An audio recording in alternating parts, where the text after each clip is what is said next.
Sevgili Konyalılar, sevgili kardeşlerim,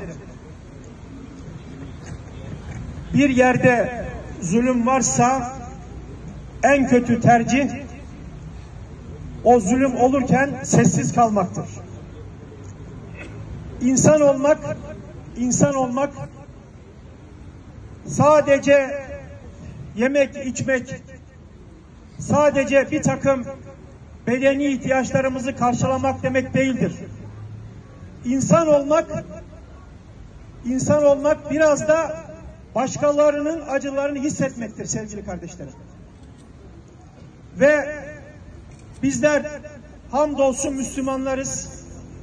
Sevgili Peygamberimiz Efendimiz bizlerin kardeşliğini bir vücudun azalarına benzetiyor Peygamber Efendimiz.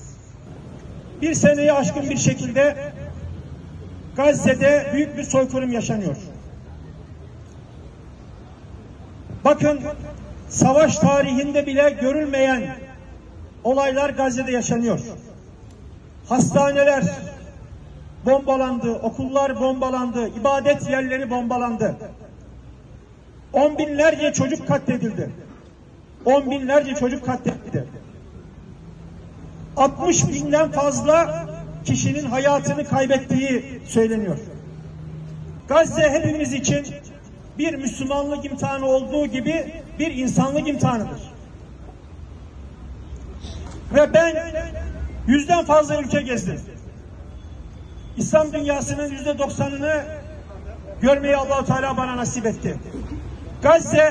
Gazze yeryüzünde bu toprakların, insanların en çok sevildiği şehirlerden bir tanesidir.